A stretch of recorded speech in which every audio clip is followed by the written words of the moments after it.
आदरणीय दर्शकहरू, तपाईं अहिले तनहु खबर हेर्दै हुनुहुन्छ। तनहु खबरमा आज हामीसँग कुराकानीको लागि गण्डकी प्रदेश सभा सदस्य आशा कोइराला हुनुहुन्छ।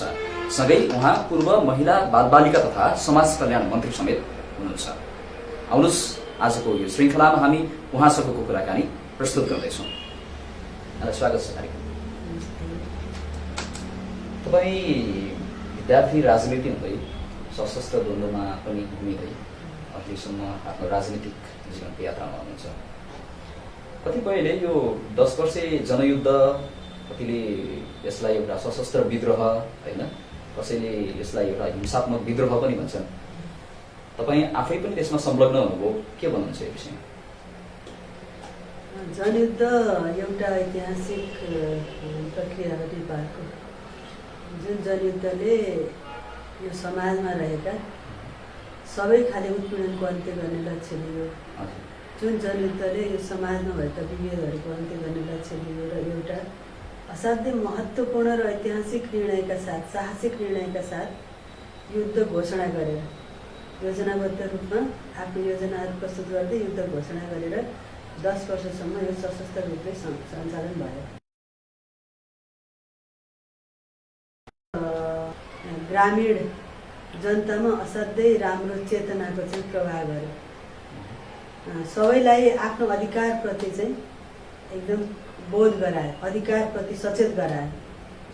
र जनयुद्धकै कारणले यो अहिले हामीले जुन परिस्थिति भोगिरहेछौँ, यो परिस्थिति ल्याउन भनेको सङ्घीय लोकतान्त्रिक गणतन्त्र स्थापना गर्नको निम्ति महत्त्वपूर्ण आधार र दिशा त्यो जनयुद्धले प्रदान गर्यो। त्यसकारण यो जनयुद्ध एउटा सामान्य घटना, एउटा चाहिँ हिंसात्मक विद्रोह जसले भनिरहेको छ त्यो केही पनि होइन। यो जनयुद्ध भनेको एउटा महान युद्ध हो, जनताको युद्ध, जसले आफ्नो अधिकारको निम्ति लड्यो, जसले यो राष्ट्रको मुक्तिको निम्ति लड्यो, जसले ऐतिहासिक रूपमा रहेको यो सामन्ती राजतन्त्रको अन्त्य गरेर लोकतान्त्रिक गणतन्त्रको स्थापना गर्यो। त्यो महान एउटा क्रान्तिकारी कदम हो त्यो। हजुर, यो 10 वर्षे जनयुद्धलाई एकचोटि फर्केर अथवा सम्झेर हेरौँ न। जस्तो तपाईँले पनि होइन यो युद्धमा भाग लिनुभयो, बेला बेलामा चाहिँ जेल जीवन पनि बिताउनु भयो होला, अथवा चाहिँ यो द्वन्द्वको क्रममा सेनाले गोली पनि प्रहार गर्यो, तपाईँले गोली पनि खानुभएको छ, होइन? यस्ता एकचोटि कति सहकर्मीहरू मारिए होलान्, बेपत्ता भयो होलान्, कस्तो लाग्छ त्यो सम्झेर, एकचोटि सम्झेर ल्याउँदा?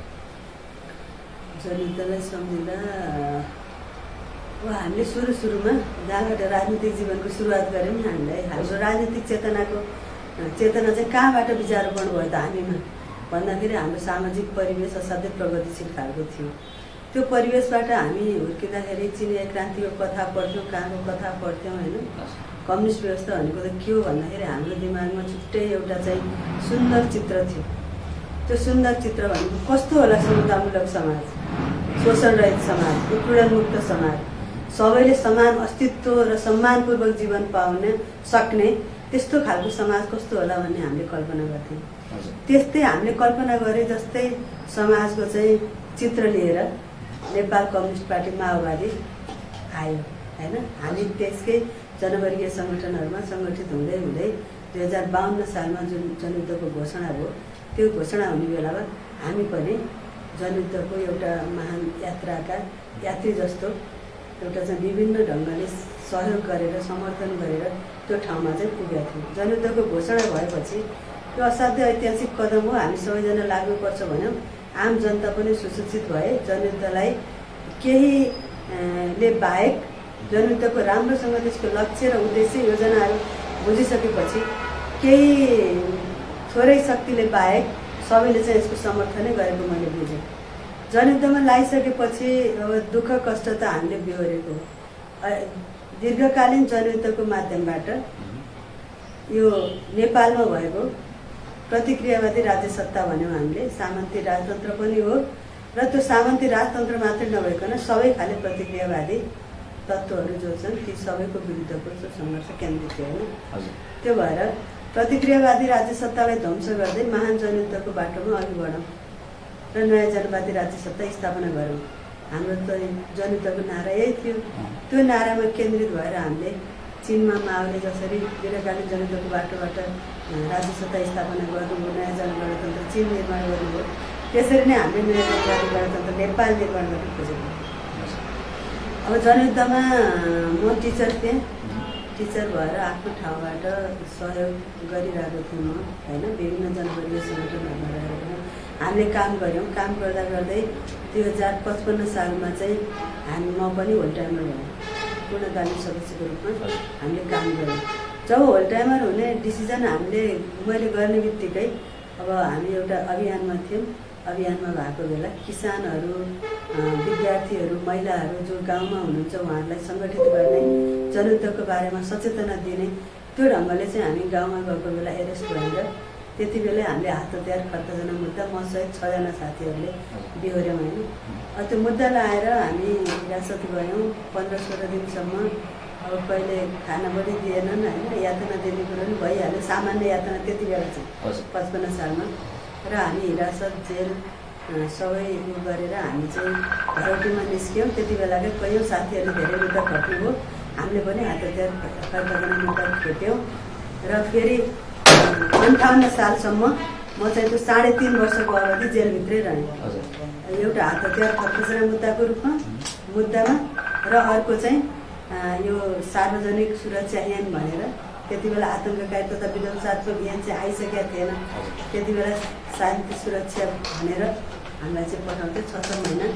त्यसरी चाहिँ 3.5 वर्षमा जेल परेर जब माओवादी र सरकारको बिचमा पहिलो चरणको वार्ता थियो, त्यति बेला 13 गते वार्ता थियो भदौको 58 सालको। मलाई चाहिँ 12 गते राति लगभग त्यति बेला 12:30 बजे थियो होला, अघिल्लै दिन चाहिँ भन्न पऱ्यो। अनि घरमा ल्याएर चाहिँ मलाई छोडेको प्रहरीले।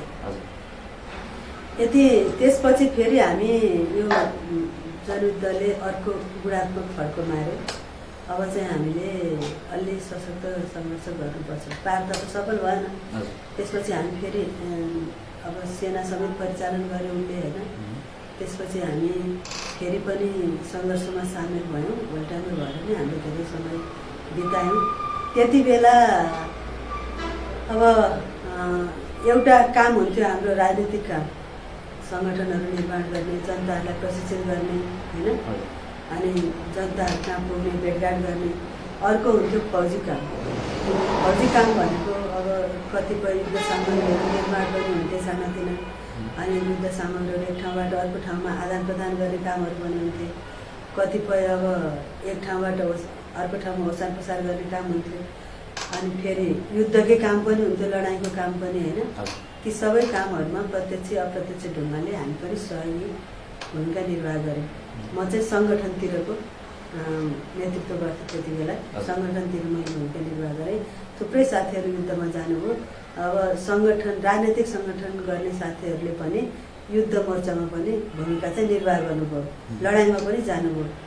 त्यति बेला अब साथीहरू गिरफ्तार भए, होइन। कयौँ साथीहरू अब आक्रमणमा परे, घाइते भए, धेरै साथीहरूको मृत्यु पनि भयो। त्यति बेला साथीहरूको शहादत हुँदाखेरि हामीलाई धेरै पीडा हुन्थ्यो। हामी सँगसँगै हिँड्दाखेरि थुप्रै साथीहरूको शहादत भएको छ। त्यस्ता कयौँ घटनाहरू मसँग छन्। तर त्यो घटनाहरू हामीले अहिले महसुस गर्दाखेरि के यस्तो घटना पनि हामीले भोग्यौँ होला र यस्तो दिनहरू थियो होला र भनेर आफैलाई कल्पना जस्तो लाग्ने त्यो खालको चाहिँ त्यो परिवेश चाहिँ हामीसँग थियो। जनयुद्धको असाध्यै कठिन मोडमा, असाध्यै जटिल परिस्थितिमा कयौँ दिनसम्म नखाइकन, कयौँ दिनसम्म नसुतिकन, अब सुते पनि हामीले चाहिँ हरेक दिन र हरेक रात हामी बिना सुरक्षा हामी त बस्न त सक्दैनौँ। हाम्रो सुरक्षा कसले गर्थ्यो? हाम्रो जति टिम थियौँ, हाम्रो टिमको सुरक्षा हामी आफै टिमले गर्थ्यौँ। पालै पालो पहरा दिएर, सेन्ट्री बस्ने भन्छौँ हामी, पालै पालो पहरा दिएर हामी चाहिँ बस्ने, सुत्ने, कार्यक्रमहरू गर्ने, हरेक कुराहरू त्यो आफ्नै पहराभित्र हामी आफै सुरक्षित भएर हामीले चाहिँ गर्नु पर्थ्यो। त्यसो गर्दाखेरि अब समस्याहरू, अब दुःख कष्टहरू त थुप्रै आए। तर त्यति बेला मेरो विचारमा कसैले पनि त्यसलाई दुःख कष्टको अनुभूति गरेन। जस्तो 2062 सालमा सेनाले तपाईँलाई पनि गोली हान्यो भन्ने विदित, होइन, त्यो सुन्नमा आउँछ। के थियो त्यो बेलाको घटनाको अनुभव थोरै सुनाउनुहोस् न। गोली हान्यो भन्ने भन्दा पनि 2062 सालको जेठमा हाम्रो पार्टीले चाहिँ एउटा ढाडमा टेक्ने र टाउकोमा हान्ने भन्ने एउटा योजना बनाएको थियो। किनभने हामी त राज्य सत्ता कब्जा गर्नतिर लागेका थियौँ। राज्य सत्ता विरुद्धकै हो नि त हाम्रो आन्दोलन त। हामीले नयाँ जनवादी गणतन्त्र ल्याउनै चाहेको थियौँ होइन। त्यो नयाँ जनवादी राज्य व्यवस्था स्थापना गर्नको लागि त्यति बेला हामी अन्तिम चरणको युद्धमा थियौँ। त्यति बेला पार्टीले निर्णय गरेको त्यो प्रत्याक्रमणको योजना थियो। त्यो योजना अन्तर्गत हाम्रो गण्डक क्षेत्रमा चाहिँ धेरै ठुलो सैन्य शक्ति केन्द्रित हुँदै थियो। त्यति बेला एउटा सांस्कृतिक टिमको पनि हाम्रो तनहुँकै एउटा भेगमा दक्षिणी भेगमा कालीको किनारतिर एउटा ठुलो विशाल भेला हुँदै थियो, सांस्कृतिक सम्मेलन हुँदै थियो। त्यही सांस्कृतिक सम्मेलनको तयारीमा पनि हामी थियौँ। जनमुक्ति सेनाहरूले त्यो खालको एउटा आक्रमणको तयारी पनि गरिरहेको थियो होइन। त्यस्तो खालको तयारी भइरहेको बेला हाम्रो जताततैबाट तनहुँमा भएको युनिफाइड फोर्स थियो। त्यो फोर्सले चाहिँ धेरै चारैतिरबाट हाम्रो हेडक्वार्टरलाई कब्जा गरेको थियो कि घेराबन्दी गरेको थियो। हाम्रो हेडक्वार्टर हामी हर्सिङ डाँडा भन्ने ठाउँमा थियौँ। अहिले चाहिँ त्यो घिरिङ गाउँपालिकामा पर्छ। त्यो हर्सिङ डाँडाको एउटा घरमा हेडक्वार्टर थियो। म त्यसको व्यवस्थापनमा थिएँ। त्यति बेला म तनहुँको जनसरकार प्रमुख थिएँ। मैले चाहिँ त्यसको व्यवस्थापनको जिम्मेवारी लिनुपर्ने थियो। म त्यो व्यवस्थापनमा थिएँ। हेडक्वार्टरका सबै लिडरहरू हुनुहुन्थ्यो। त्यसपछि अब त्यति धेरै घेराबन्दीमा परिसकेपछि हाम्रो सांस्कृतिक सम्मेलन चाहिँ त्यहाँ हुने सम्भावना कम हुँदै गयो। अब त्यो घेराबन्दीभित्र त हामीले त कार्यक्रम सफल गर्न त सक्थेनौँ। त्यसकारण अब कि त हामी त्यो दुश्मन सेनासँग चाहिँ छिपेर कार्यक्रम सम्पन्न गर्नुपर्ने थियो, कि त हामीले अर्को ठाउँ चयन गर्नुपर्ने थियो।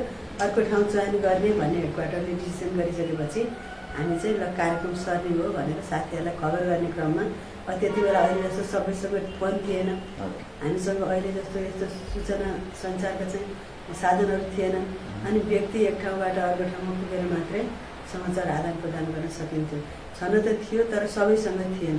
अनि त्यही अनुसार म चाहिँ हर्सिङ डाँडाबाट हाम्रो चाहिँ अलिकति उता एउटा ठाउँ थियो फुला भन्ने, त्यो ठाउँमा रहेका साथीहरूलाई चाहिँ म जान्छु नि त खबर गर्न भनेर जाँदै गर्दा म चाहिँ त्यो बेला स्टाफ लिएर जाऊ भन्दा पनि म एक्लै गएँ। त्यति बेला होइन म छिटो गएर खबर गरेर चाहिँ फर्किन्छु भनेर म जाँदा जाँदै गाब डाँडा भन्ने ठाउँमा म चाहिँ यस्तो ओह्रालो बाटो हिँड्दै थिएँ। स्कुलबाट तल झर्दै थिएँ। माथिबाट चाहिँ त्यो युनिफाइड कमान्ड चाहिँ को फोर्स चाहिँ त्यहाँ माथि पुगेको रहेछ। उसले एक्कासी गोली हानेपछि मैले थाहा पाएँ। अनि मलाई चाहिँ अब पछि म एकछिन त म बेहोसै भनेर ढलेको रहेछु। पछि मात्रै मलाई थाहा भयो।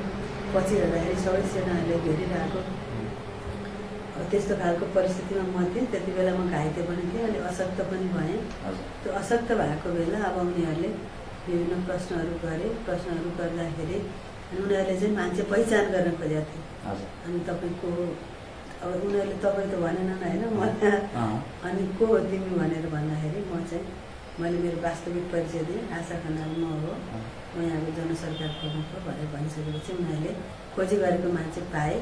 र उनीहरूले त्यहाँबाट चाहिँ अरू थप नगरिकन एउटा फर्स्ट एड गरेर उनीहरूले त्यहाँबाट मलाई सालुङसम्म हिँडाएर लिएर आए। हिँड्न सक्ने कन्डिसनमा पनि थिएन। तर अब त्यति बेलाको दुश्मन सेनाले कसरी ल्यायो होला माथिसम्म भन्ने कुरा त तपाईँले पनि कल्पना गर्न सकिन्छ। कैयौँ मान्छेहरू गाड डाँडादेखि साबुनको सरस्वती माविसम्म दिउँसोमा 9 बजेदेखि चाहिँ त्यहाँ ल्याउँदाखेरि लगभग 5-6 बजेको थियो होला। त्यति बेलासम्म चाहिँ सबै जनताहरू पनि प्रत्यक्षदर्शी थिए। अब त्यति बेला म घाइते अवस्थामा 2टा गोली लागेको। अनि लड्दाखेरि टाउकोमा यो एउटा शरीरको चाहिँ दायाँ साइडमा थुप्रै चोटहरू थिए। त्यो चोटहरूकै बिचमा चाहिँ एरेस्ट गरेर ल्याएर एक दिन हामी साबुङ बसेँ। साबुङ बसिसकेपछि भोलिपल्ट अब उसले उनीहरूको चाहिँ कस्तो रणनीति हुँदो रहेछ भने अब जसलाई एरेस्ट गरेको छ उसलाई लिएर ल तेरो चाहिँ कार्यक्रमहरू कहाँ हुन्छ, नेताहरू कहाँ छन्, सहयोगी जनताहरू को हुन् होइन, अनि हतियारहरू कहाँ छ, यस्ता यस्ता कुराहरूको सूचना दिने। अनि अब मान्छेहरू गिरफ्तार गर्ने कार्यक्रमहरू बिर्काउँदै यस्तो चाहिँ उनीहरूको चाहिँ उद्देश्य हुन्थ्यो। त्यही अनुसार विभिन्न सूचना सम्पर्क उनीहरूले सोधपुछ गर्दा पनि अब केही पनि थाहा पाउन सकेनन्, पत्ता लाग्न सकेनन् भनौँ न। अब म एउटा चाहिँ जिम्मेवार मान्छेको हैसियतले मैले चाहिँ मेरो चाहिँ लिडर त्यहाँ छ, मेरो चाहिँ कार्य त्यहाँ छ, हाम्रा हतियारहरू यहाँ छन् भनेर भन्ने कुरो त भएन। मेरो नैतिकताले दिँदैन। मलाई सबै कुरा थाहा भएर पनि म त तपाईँलाई जानकारी दिन त सक्दिनँ भनिसकेपछि भोलिपल्ट उनले म अशक्त अवस्थामा भएको मान्छेलाई डोकोमा बोकेर चाहिँ रामजाकोट लगेर रामजाकोटबाट हेलिकप्टरमा फुलबारी ब्यारेक ल्याएर फुलबारी ब्यारेकबाट फेरि त्यति बेला 3 नम्बर बाहिनी भन्ने चाहिँ उहाँ विजयपुरमा थियो, विजयपुरको हिरासतमा चाहिँ मलाई राखेको। त्यहीँ सामान्यतः उपचार पनि सेनाले गर्यो, विभिन्न दिनमा एकचोटि सोधपुछ गर्ने उपचारको प्रक्रियामा नै राख्यो। अनि त्यसरी चाहिँ एउटा बेपत्ताकै अवस्थामा भनौँ न, हुन त त्यति बेला सेनाभित्र एउटा मानवाधिकार सेल बनिसकेको हुनाले त्यति बेला मलाई अरू साथीहरूले जस्तै मारेन। तर म त्यति बेला त्यहाँ आइपुगेर आश चाहिँ कस्तो लाग्थ्यो त्यो बेला? अब थुप्रैमा होइन, त्यो युद्धको बेला थुप्रैलाई चाहिँ बेपत्ता पार्ने अथवा नियन्त्रणमा लिएर पनि मार्ने होइन, अथवा चरम यातना दिएर मारिएका त्यस्ता घटनाहरू पनि भएका थिए। आउँदै एउटा युनिफाइड कमान्ड भन्छ, त्यहाँ प्रहरी सेना सबै थिए होइन। आउँदा आउँदै चाहिँ एउटा जानकारी मैले पाएको थिएँ। उनीहरूले कुरा गर्दाखेरि हाम्रो साथीहरू कीर्तिमान थापा र नारायण श्रेष्ठ भन्ने त्यहीँको हाम्रो रिसिङको अहिलेको रिसिङ त्यति बेलाको चाहिँ कोटदरबारका साथीहरूलाई चाहिँ स्पोर्ट्समै समातेर उनीहरूले चाहिँ कब्जामा लिइसकेपछि त्यो रिसिङको चाहिँ रानीवनमा लगेर मार्यो भन्ने कुरा चाहिँ मैले सुनेको थिएँ। त्यो कुरा सुन्दाखेरि अब यिनीहरूले कुनै बेला मलाई पनि मार्न सक्छन् सक्न त, तर मारे पनि यातना दिए पनि अब म त हिजो मर्नको लागि तयार भएको मान्छे हो। यदि जीवनलाई माया गर्ने, मलाई चाहिँ दुख्छ कि मलाई चाहिँ मार्छन् कि होइन, मलाई केही हुन्छ कि भनेको भए त म युद्धमा जान्थेँ। त्यो खालको अवस्था सुन्दाखेरि हामीलाई एकदम दुःख पनि लाग्थ्यो। अथवा एरेस्ट भयो अरे मान्छेहरू भन्दाखेरि हाम्रो साथीहरू एरेस्ट भयो भन्दा यतैको कतै ल्याउँछन् कि जस्तो लाग्थ्यो। सैनिक हिरासतमा बस्दाखेरि अब उनीहरूले अब एउटा हिरासतको कोठा त्यति बेला अब व्यवस्थित हिरासत थिएन भनौँ न।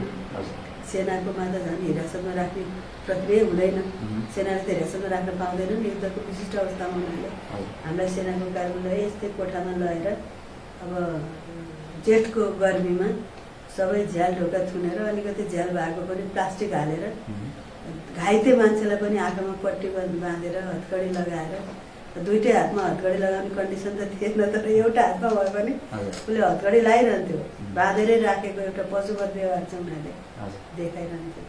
यातना दिने चाहिँ कस्तो थियो त्यो बेला? यातना नियन्त्रणमा लिएपछि नै यातना दिन्थे बेला? नियन्त्रणमा लिएर यातना नदिनु त कुरै भएन। अब त्यो यातनाको त कुरै गरिसकेको छैन। अब म चाहिँ त्यो बेला घाइते अवस्थामा गिरफ्तार भएको थिएँ। त्यति बेला दिनको एकचोटि दुईचोटि त्यति बेलाको चाहिँ त्यहाँको बाहिनीको कमान्डर भनेको मेजर हुँदो रहेछ। मेजरले चाहिँ एकचोटि या दुईचोटि बयान दिन्थ्यो। बयान दिने सोधपुछ गर्ने केही कुराहरू चाहिँ अब हामीसँग भएका कुराहरू खुलाउन खोज्ने सूचना स्रोतहरूको बारेमा। त्यसरी लिँदाखेरि त्यो यातना नदिनु त कुरो घाइते भए पनि यातना दिन्थ्यो। अझै घाइते नभएका साथीहरूलाई चाहिँ कति यातना दियो, कति यातनाका विवरणहरू भन्दा त मेरो विचारमा मैले भन्दा अरू साथीहरूले यातना धेरै भोगेको। मलाई चाहिँ अलिकति सुरुको दिन असाध्यै अपमानजनक ढङ्गले कुराहरू गर्ने होइन, अनि अब लात्ताले हान्न खोज्ने त्यस्तो खालको गरेको थियो। मैले साहसपूर्वकै भने म एउटा योद्धा हो, जनयुद्धको होइन। तपाईँ राज्यको प्रतिनिधि हो, राज्यको प्रतिनिधिमा तपाईँ एउटा सैनिक अफिसर पनि हो। सैनिक अफिसरले एउटा योद्धामाथि यस्तो व्यवहार गर्न सुहाउँछ र जबकि तपाईँको कब्जामा परिसक्यो, नियन्त्रणमा लिइसक्नु भएको छ। तपाईँले त जे गर्न सक्नुहुन्छ नि गर्नुहोस्, तर यस्तो अपमानजनक व्यवहार गरेको सुहाउँदैन भनेर भन्न त भने। तर अब त्यति अरू यातना नदिए पनि कुट्ने पिट्ने अनावश्यक गालीहरू गर्ने होइन, त्यस्तो खालको कुराहरू गर्ने, डोमिनेट गर्ने, अनि अरू भयावह कुराहरू देखाउने। तिमीहरूलाई हामी यस्तो गर्छौँ यस्तो गर्छौँ, तिम्रो यस्तो साथीहरू यस्तो हो, तिमी चाहिँ अब यसरी नगर, आत्मसमर्पण गर। तिमीले आत्मसमर्पण गर्यो भने हामी तिम्रो व्यवस्थापनको लागि यत्रो पढे लेखेको मान्छे, टिचर मान्छे, तपाईँहरूलाई चाहिँ हामी कुनै ठाउँमा रोजगारी अथवा चाहिँ विशेष योजनामा चाहिँ तपाईँहरूलाई राज्यकै तर्फबाट रोजगार दिलाइदिन्छौँ, व्यवस्थापन गरिदिन्छौँ। तपाईँ चाहिँ त्यहाँ घर जाऊ तिमी होइन, यस्तो खालको लोभ लालच पनि देखाउने, धम्की पनि दिने, यातना पनि दिने, अपमान पनि गर्ने, हरेक कुराहरू गर्ने। तपाईँहरूसँगै जनयुद्धमा होमिएका केही पार्टी पङ्क्ति अहिले पनि अझै सशस्त्र युद्ध अथवा सशस्त्र क्रान्तिको आवश्यकता छ भनेर चाहिँ लागिरहेको अवस्था छ कि साँच्चीकै अब यो सशस्त्र क्रान्तिको अथवा द्वन्द्वको आवश्यकता औचित्य सकिएको हो? मान्छेको आफ्नो विचारमा नि भर पर्छ होइन। सशस्त्र सङ्घर्षको आवश्यकता कति बेला थियो भने जति बेला हामी राज्यसँग राज्य सत्ता फेर्न पर्ने थियो। हिजो चाहिँ राजतन्त्रात्मक शासन व्यवस्था थियो होइन। अब अहिले चाहिँ हामीले लडेर ल्याएको सङ्घीय लोकतान्त्रिक गणतन्त्र छ।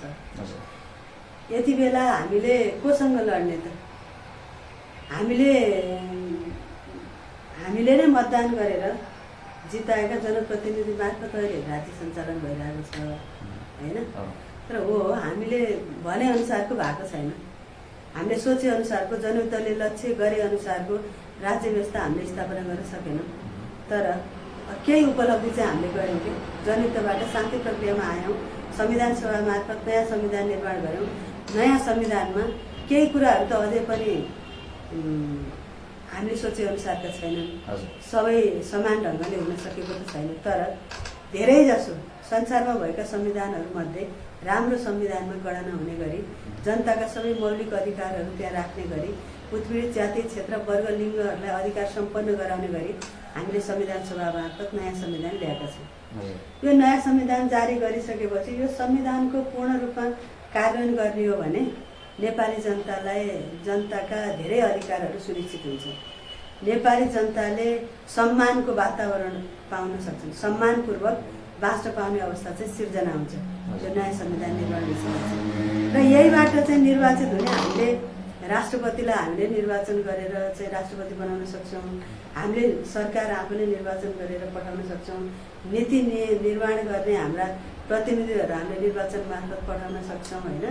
त्यति बेला हामीले जनतालाई सुसूचित गर्न सक्यौँ भने, जनतालाई सचेत बनाउन सक्यौँ भने हामीले यही संविधान मार्फत शान्तिपूर्ण सङ्घर्षबाट नै हामीले सोचेको समाजवाद हुँदै साम्यवादमा पुग्ने लक्ष्य चाहिँ पुरा गर्न सकिन्छ भन्ने मलाई लाग्छ। किनभने यो अगाडि हामीले जति जनयुद्धमा समय व्यतीत गऱ्यौँ, यो जनयुद्धमा व्यतीत गरेको समय र हामीले शान्तिपूर्ण कालबाट यता आएको समय अब फेरि सशस्त्र सङ्घर्ष गर्नेहरूले पनि यो एउटा स्टेज चाहिँ बिताउनु पर्छ।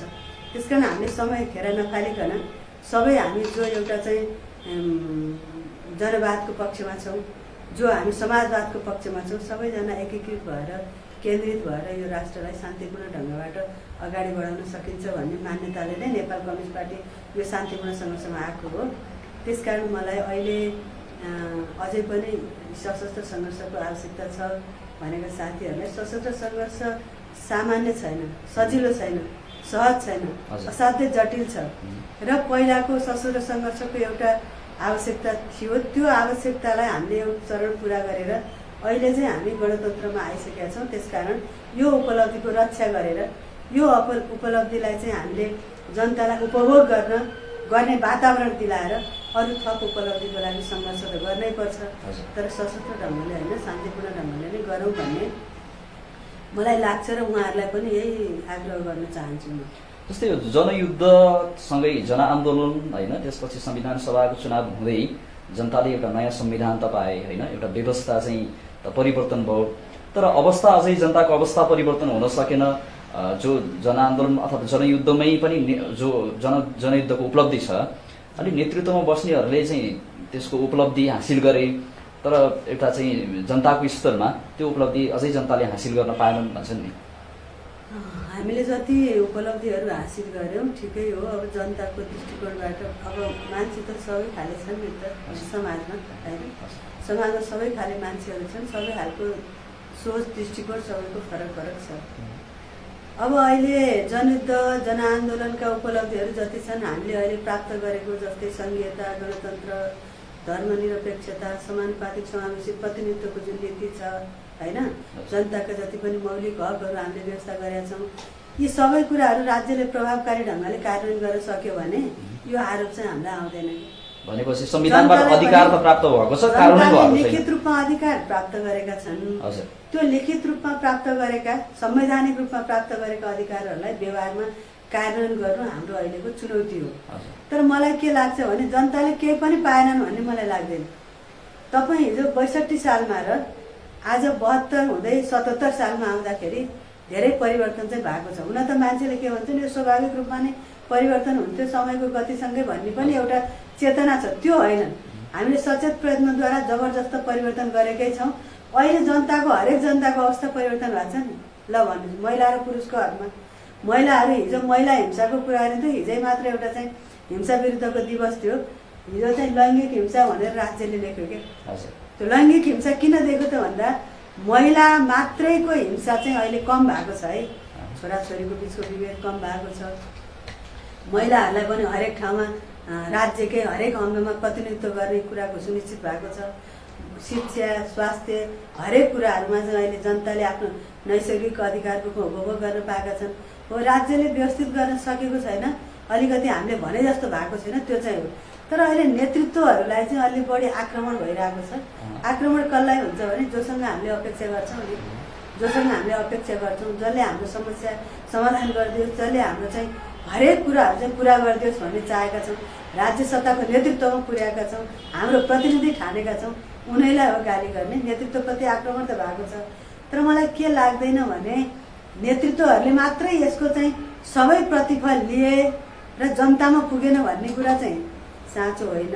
तर एउटा विडम्बना चाहिँ हाम्रो के छ भने राज्यमा एउटा नीति छ, एउटा प्रक्रिया छ, कानुन छ, ऐन छ, नेताहरू अथवा राज्य सञ्चालक शासकहरू जस्तो हुन पर्ने हो त्यो खालको नैतिकता, त्यो खालको चाहिँ एउटा उच्च चाहिँ भावना राखेर जनताप्रति प्रतिबद्ध भएर सबैले काम गर्न सकेनन्, त्यति चाहिँ हामी भन्न सक्छौँ। जस्तो पार्टी नेतृत्व पनि आफ्नो जुन लक्ष्य थियो, नेपाली जनताहरूलाई जुन खालको आशा सपना देखाएका थिए होइन, त्यो लक्ष्यबाट अलिकति विचलित भएको हो कि भन्न मिल्छ? लक्ष्यबाट विचलित भएको त म भन्न सक्दिनँ। तर अहिले चाहिँ हामीले हरेक पार्टीभित्र, राजनीतिक पार्टीहरूभित्र हुने अन्तर्विरोध, हरेक राजनीतिक पार्टीभित्र हुने योजना छलफल, यो सबै गतिविधिहरूबाट के भन्न चाहन्छौँ भने अब मैले चाहिँ नेतृत्व गर्न पाए हुन्थ्यो। नेतृत्व गर्नको लागि ऊभन्दा म सक्षम छु, किनभने आफ्नो विचारप्रति त आफूलाई नै भरोसा हुन्छ नि। त्यो भएर नेतृत्वको चाहिँ एउटा प्रतिस्पर्धा गरेको त मैले मान्छु। एक अर्कालाई चाहिँ पूर्ण रूपमा स्वीकार गर्न नसकेको अवस्था त मैले मान्छु। तर नेतृत्वले मात्रै सबै कुरा गरे, नेतृत्वहरू चाहिँ पुरै लक्ष्यबाटै विमुख भयो भनेर चाहिँ मैले भन्न सक्दिनँ। जस्तै यहाँ त महिला सामाजिक तथा होइन बालबालिका मन्त्री पनि हुनुभयो, समाज कल्याण मन्त्री होइन। जस्तो महिलाकै अधिकारको विषयमा पनि कुरा केही बेर अगाडि पनि निस्कियो। जस्तो महिलाहरूलाई अधिकार दियो, संविधान मार्फत चाहिँ महिलाहरूले अधिकार पाए, तर चाहिँ कार्यान्वयन पक्ष अलि फितलो जस्तो लाग्ने एउटा होइन। सँगसँगै अझै पनि महिलाहरूलाई अधिकार दिने सवालमा विभिन्न आरक्षण, विशेष अधिकार भनेर एउटा खुम्च्याउने गरिएको छ जस्तो लाग्दैन यहाँ? खुम्च्याएको होइन। आरक्षण र विशेष अधिकार कस्तोलाई दिन्छ भने तुलनात्मक रूपमा अलिकति कमजोर वर्गलाई दिने हो होइन। अब महिला र पुरुषको हकमा हाम्रो चाहिँ समाजमा महिला र पुरुषहरू पहिल्यैदेखि बाहिर गए, सचेत भए, धेरै कामहरू गर्नको लागि उनीहरू अगाडि बढिसके। चेतनाको हिसाबले, हरेक क्षमताको हिसाबले, हरेक दृष्टिले उसले चाहिँ वातावरण पायो। परिवारबाट पनि वातावरण पायो, समाजबाट पनि वातावरण पायो, राज्यबाट पनि वातावरण पायो। तर महिलाहरूले के गरे, उसले वातावरण पाएन के, त्यो अवसर पाएनन् महिलाहरूले। पहिला घरभित्रै बस्नुपर्ने, त्यस्तो खालको खुम्चिनु पर्ने, आफ्नो घरायसी काममा चाहिँ समय व्यतीत गर्नुपर्ने, अनुत्पादक कामहरूमा। त्यसले गर्दा महिलाहरूको चेतना नै खुम्चियो। उनीहरूले अवसर नपाएको कारणले जिम्मेवारी वहन गर्न पाएनन्। त्यसले गर्दा राज्यले पहिचान गर्न सकेका थिएन। अब अहिले संविधानमा जति पनि अधिकारहरू छन् ती अधिकारको महिलाहरूले उपयोग गर्दै जाँदा महिलाहरूमा पनि क्षमताको विकास पनि भएको छ, नेतृत्वको विकास पनि भएको छ, हरेक ठाउँमा सहभागिता पनि बढेको छ, भूमिका पनि बढेको छ र महिलाहरूमा उल्लेख्य परिणाम प्राप्त भएको चाहिँ मैले देखेको छु। हामीले चाहिँ समान रूपमा अहिले पुरुष र प्रतिस्पर्धै गर्न सक्ने अवस्थामा पुग्यो भनेर त नभनौँला, तर कैयौँ व्यक्तिहरू त पुगेका छन् नि, प्रतिस्पर्धा गरेर पनि अगाडि जान सक्ने अवस्थामा त पुगेका छन्। तर अहिले संवैधानिक रूपमा भएका अधिकारहरू त राज्यले त कार्यान्वयन गर्दैछ नि। र एउटा समस्या के छ भने महिलाहरूको लागि पैतृक सम्पत्तिमा समान अधिकार हामीले भनेका छौँ होइन। हरेक ठाउँमा के अरे प्रतिनिधित्व 33% चाहिँ प्रतिनिधित्व गराउने भनेर अहिले निर्णय भइसकेको छ। हामी समानुपातिक प्रतिनिधित्वको सङ्घर्षमा पनि छौँ। यति बेला हामी महिलाहरू चाहिँ के गर्नु पर्यो त, ल छोरा र छोरीलाई समान अंश दिने त राज्यले त व्यवस्था त गर्यो नि, तर छोरीहरूले मागेको बेलामा उनीहरूलाई कानुनले दिलाइदिन्छ कि। तर हामी हाम्रो हक चाहिँ लिनको लागि तयार हुने कि नहुने प्रश्न त त्यहाँ पनि त छैन। अनि हरेक बा आमाले, राज्यले त त्यो व्यवस्था गर्यो नि, हरेक बा आमाको व्यक्तिको ठेक्का त राज्यले के अरे एउटा लिडरले अथवा प्रधानमन्त्री को कार्यान्वयनकर्ता उसले लिन त सक्दैन नि त।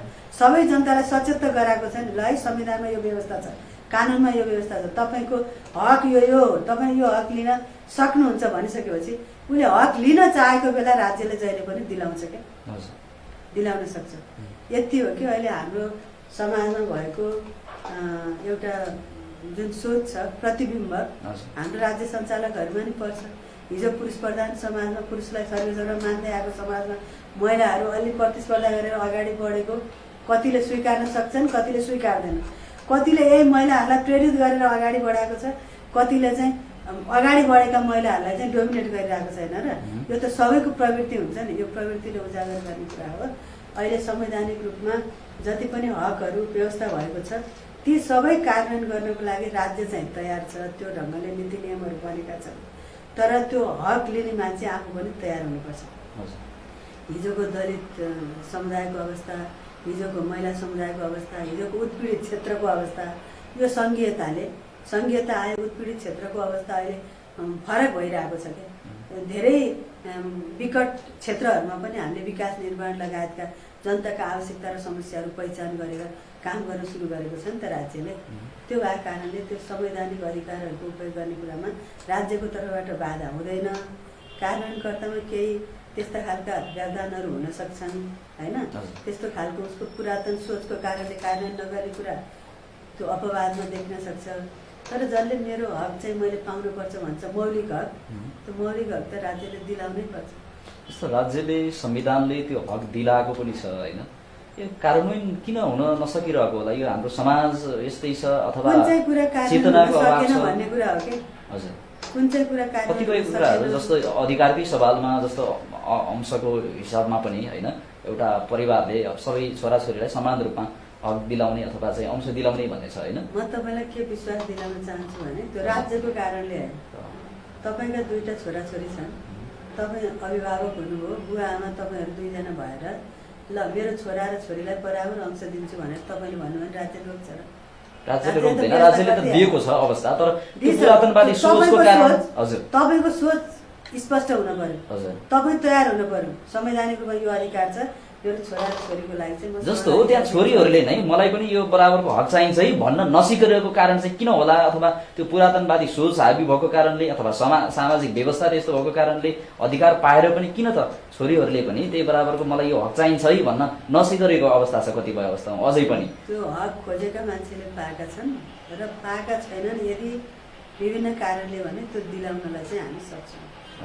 हामीले एउटा चाहिँ हामीले एउटा प्रतिबद्धता पनि के जाहेर गरेका छौँ भने एउटा राजनीतिक व्यक्ति समाजसेवा गर्छु भनेर आउने व्यक्तिले हरेक चुनौतीहरूको सामना गरेर जसलाई जे समस्या परेको छ त्यो समस्याको चाहिँ निराकरण गर्न सक्नुपर्छ। त्यस्ता समस्या कतै देखेका छन् भने हामी निराकरण गर्छौँ। त्यो संवैधानिक रूपमा व्यवस्था छन्, कानुनी रूपमा व्यवस्था भएका छन्। अब त्यो त अब लिने मान्छेले चाहँदैन भने त जबरजस्ती गर्ने कुरा त भएन त।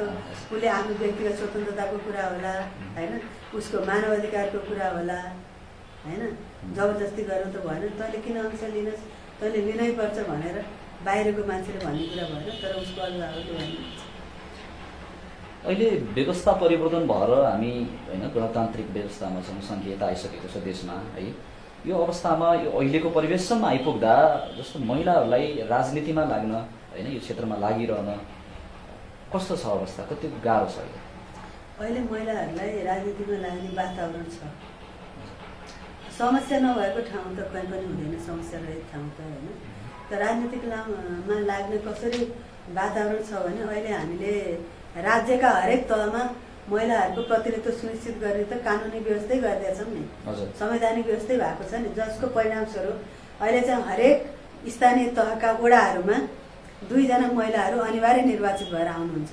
त्यो चाने चुने व्यवस्था हो र अहिले तपाईँले हेर्नुहोस् हाम्रो 753वटा स्थानीय तह छन्। 753वटा स्थानीय तहमा एउटा दलित महिला होइन सहित 2 जना महिला वडामा र एउटा प्रमुख अथवा उपप्रमुख मध्ये 753 इन्टु 3 जना महिला अहिले निर्वाचित प्रतिनिधिको रूपमा छन् देशमा। कति भयो लगभग 2200-2300 महिलाहरू एकैचोटि चाहिँ नेतृत्वमा आएका छन्। अब उहाँहरूले आफ्नो भूमिका निर्वाह गरेर आफ्नो क्षमता विकास गर्ने प्रशस्त अवसर पाउनु भएको छ। एकैचोटि हामीले 2300 लगभग 2300 महिला निर्वाचनको लागि अथवा राजनीतिक क्षेत्रमा चाहिँ हामीले उतार्यौँ नि, राज्य सत्ताको चाहिँ एउटा नेतृत्व जनप्रतिनिधिको रूपमा हामीले चाहिँ ल्यायौँ नि। अब उहाँहरूले आफ्नो नेतृत्व विकास गर्न सक्नुभयो भने यही ढङ्गले हामीले अगाडि बढाउँदै गयौँ यो महिलाहरूको प्रतिनिधित्वलाई भने राजनीतिमा आउनको लागि असाध्यै सजिलो छ उहाँहरूलाई वातावरण छ। अहिले राजनीतिक पार्टीमा पनि राजनीतिक दल सम्बन्धी हाम्रो कानुन पनि छ। राजनीतिक पार्टीमा पनि 33% महिला सहभागी गराउनुपर्छ होला। अहिले भएका मौजुदा राजनीतिक पार्टीहरूमा त्यो प्रतिनिधित्व छैन, हामी ल्याउँछौँ भनेर निर्वाचन आयोगको प्रतिबद्धता उहाँले जनाउनु भएको छ। अहिले कमिटीमा नभए पनि उहाँहरूको प्रतिबद्धता छ, तर राजनीतिक पार्टीमा पनि महिलाहरूलाई सहभागी गराउनु पर्ने अनिवार्य व्यवस्था छ। राज्यका हरेक तहमा महिलाहरूको प्रतिनिधित्व सुनिश्चित गर्नुपर्छ भन्ने नीतिगत व्यवस्था भइसकेपछि त्यो कार्यान्वयनमा पनि गइसकेको छ भनेपछि राजनीतिमा आउने वातावरण त बनेको छ नि, राम्रो छ वातावरण। त्यो व्यक्तिको चाहना हुनु पर्यो, सचेत आउनु पर्यो, वातावरण चाहिँ बनेको छ। जस्तै यहाँले गणतन्त्र हुँदै समाजवाद हुँदै एउटा साम्यवादसम्म पुग्ने भनेर एक खालको लक्ष्य तपाईँले निर्धारण गर्नुहुन्छ होइन। अहिलेको यही अवस्थामा वर्तमान अवस्थामै अब यो व्यवस्थाले चलेन, यो व्यवस्थाले नेपाली जनताले जे पाउनुपर्ने हो, जति रूपमा देशको पनि विकासको गतितर्फ अगाडि बढ्नुपर्ने हो त्यो भएन, व्यवस्था नै परिवर्तन हुनुपर्छ भन्ने खालका आवाजहरू उठ्न थालेको जस्तो लाग्दैन तपाईँलाई? कहिले कहिले अझै पनि राजतन्त्रको खाँचो छ भनेर हिजै मात्र पनि पोखरामा एक खालको चाहिँ त्यो प्रदर्शन देखियो, विभिन्न ठाउँमा पनि प्रदर्शन भइरहेका छन्। के भन्नुहुन्छ यो विषयमा?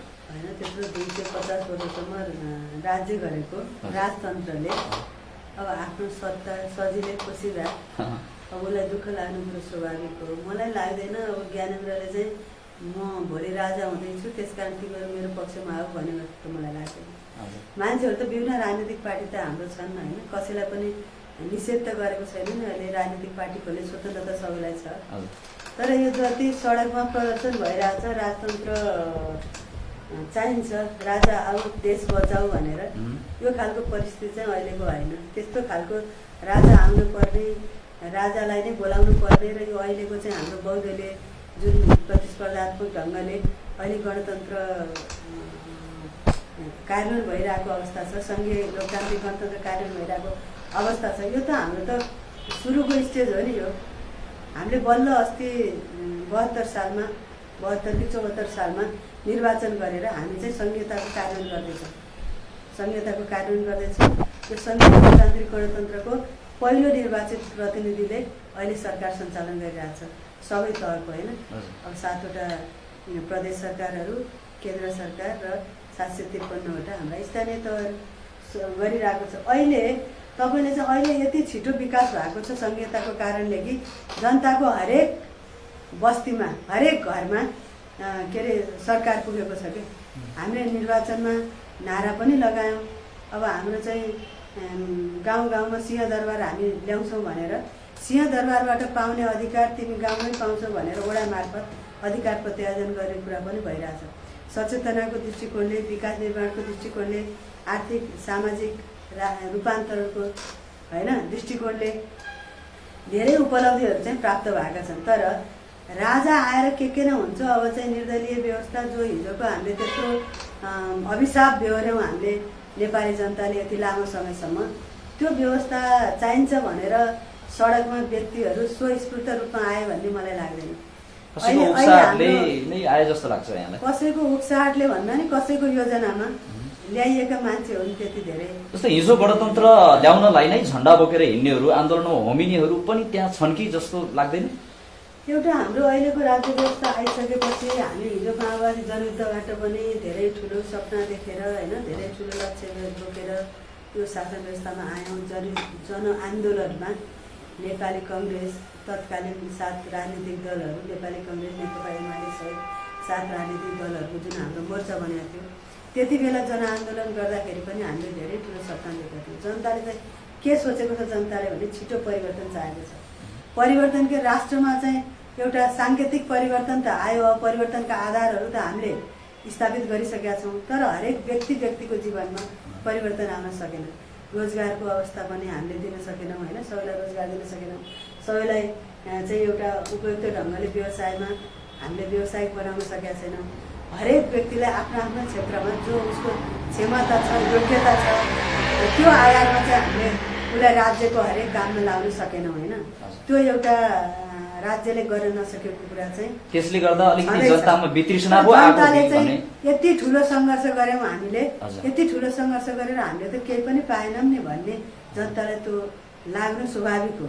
त्यो वितृष्णा जाग्नु स्वाभाविक हो। अहिले पनि अरबको खाडीमा गएर हाम्रा चाहिँ जनयोद्धाहरू जनयुद्ध लडेका मान्छेहरू जनआन्दोलनमा चाहिँ घाइते अपाङ्ग भएका मान्छेहरू समेत वैदेशिक रोजगारमा गएर काम गर्न परेको छ। यहीँ पनि असाध्यै निम्न स्तरको अपमानित जीवन बिताएर चाहिँ उनीहरू बसिराख्नु परेको छ। यो अवस्थाबाट मुक्ति नपाउँदा उहाँहरूमा निराशा आउनु होइन, राज्यप्रति आफ्नो पार्टीप्रति नेतृत्वप्रति आक्रोश आउनु स्वाभाविक हो। तर त्यसलाई चाहिँ कसरी निराकरण गर्ने भनेर अहिले हाम्रो राज्य सञ्चालन गरेका राज्य सञ्चालकहरूले हाम्रो चाहिँ पार्टीका नेतृत्वहरूले चाहिँ बेलैमा सोच्न पर्छ, सोचिसक्न पर्ने थियो होइन। तर त्यो अहिले सम्भव त भएन। तर यो सम्भव भएन भनेर यो अहिलेको हाम्रो लोकतान्त्रिक गणतन्त्रप्रति अनास्था गर्दै यसको विरुद्धमा राजतन्त्रको चाहिँ जुन हामीले माग गरेका छौँ नि त्यो झन् त हामी अर्को कालरात्रिको चाहिँ कल्पना गरेको हुन्छ नि त। त्यसकारण त्यो प्रतिगामी दिशामा हामी जानु हुँदैन। अहिले राजतन्त्रको नारा लगाउनु भनेको प्रतिगमनको चाहिँ पक्ष पोषण गर्नु हो कि प्रतिगामी कदम चाल्नको लागि प्रतिगामीहरूलाई उक्साउने कदम हो नि त। त्यतातिर हामी जानु हुँदैन। तर राज्यलाई चाहिँ अब जनताको हरेक समस्या चाहिँ समाधान गर भनेर हामीले झगडाउनु पर्नेछ। अब हाम्रा राज्य सञ्चालकहरू हिजोका नेताहरू हिजोका आन्दोलनकारीहरू उत्पीडित वर्गका प्रतिनिधिहरू त्यहाँ गएर सबै कुरा भुलेर व्यक्तिगत स्वार्थमा चाहिँ भुल्न हुँदैन। व्यक्तिगत स्वार्थमा भुल्न हुँदैन। केही पात्रहरू हामीले पनि देखेका छौँ व्यक्तिगत स्वार्थको पछाडि हिँडेका होलान् केही व्यक्तिहरू होइन। तर यो राज्यलाई व्यक्तिले आफ्नो विचारले आफ्नो सोचले आफ्नो मात्रै एउटा चाहिँ व्यक्तिगत सोचले चलाएर राज्य चल्दैन के। राज्य चलाउनुको लागि निश्चित चाहिँ विधि विधानहरू हामीले बनाएका छौँ। बनेका विधि विधानहरू कार्यान्वयन गर्न पर्यो। राम्रा भएनन् भने त्यसलाई चाहिँ कसरी प्रभावकारी बनाउन सकिन्छ जनउपयोगी बनाउन सकिन्छ भनेर त्यसलाई बरु फेरबदल गर्न पर्यो। तर नीति विधिको आधारमा राज्य चलाउने हो भने हामीले राज्यलाई सुशासन दिन सक्छौँ नि। सुशासन बिना त हामी समृद्धिको कल्पनै गर्न सक्दैनौँ। अब यो राज्यमा सुशासन कायम कसरी हुन्छ त भनेर राज्यले त अहिले त प्रयोग गरिरहेछ क्या। 3 वर्ष त भयो नि हाम्रो राज्य यो नयाँ ढङ्गले सञ्चालन भएको। 3 वर्षमा केही आर्जन पनि गरेको होला। जस्तै जे सङ्केतहरू देखिएका छन् अलि उनीहरूले चाहिँ हतार गरे यो उपलब्धि छिटो हासिल गर्नुपर्छ है भन्ने तरिकाले अलि हतार गरे जस्तो लाग्छ। राजतन्त्रवादी भनेकाहरूलाई हजुर जसले व्यवस्था नै परिवर्तन हुनुपर्छ भन्ने कारण व्यवस्था परिवर्तन हुनुपर्छ भन्ने यो प्रतिगामी सोच हो। हजुर यो चाहिँ जनताको अवस्था परिवर्तन भएन भनेर उहाँहरूले यो मुद्दा लाउनु भएको होइन। जनताले अधिकार ल्याएनन् भनेर यो मुद्दा लाउनु भएको होइन। यो सबैजना कसरी स्वतन्त्र हुन्छन् र भनेर यो सबै उत्पीडित जनताले पाएको हक अधिकार संवैधानिक व्यवस्था होइन यो खालको व्यवस्था चाहिँ नपचेर हिजोका शासक वर्गले त्यो खालको चाहिँ हरकत गरेको हो। यो जनताको तर्फबाट चाहिँ भनेपछि यसबाट अहिलेका लागेको चाहिँ म मान्नुहुन्न। स्वीकार गर्न सक्दिनँ। जस्तो यो जे देखिरहेछ आजभोलि फाटाफुटो यसरी देखिरहेछ यसले अहिलेका राजनीतिक दलहरूलाई अब झस्किनुपर्ने सचेत हुनुपर्ने जस्तो लाग्छ कि यसलाई महत्त्वै दिनु हुँदैन जस्तो लाग्छ? होइन राजनीतिक दल त सचेत त हुनुपर्छ, सचेत हुनु पर्यो नि त। आफूले यत्रो दुःख गरेर ल्याएको राज्य व्यवस्था चाहिँ गुम्दैछ भन्ने भएपछि राज्य सचेत नहुने हो भने अहिलेका राजनीतिक दलहरू सचेत नहुने हो भने भोलि त प्रतिगमनतिर गइन्छ। हाम्रा उपलब्धिहरू गुम्छन्, फेरि सङ्घर्षको आवश्यकता पर्छ, फेरि सङ्घर्ष गर्नुपर्ने वातावरण हुनसक्छ। जस्तो के रूपमा जनतामा वितृष्णा फैलाउनु, यसरी चाहिँ व्यवस्थाकै विरुद्ध मान्छेहरू आन्दोलित हुनु होइन, यसले त यसको पनि केही अर्थ होला जस्तो यहाँहरूले विगतका दिनहरूमा हाम्रो सरकार आएपछि, हाम्रो व्यवस्था आएपछि घाँस बाँस कपास शिक्षा स्वास्थ्य रोजगार जस्ता कुराहरू निःशुल्क हुन्छन् भन्ने खालका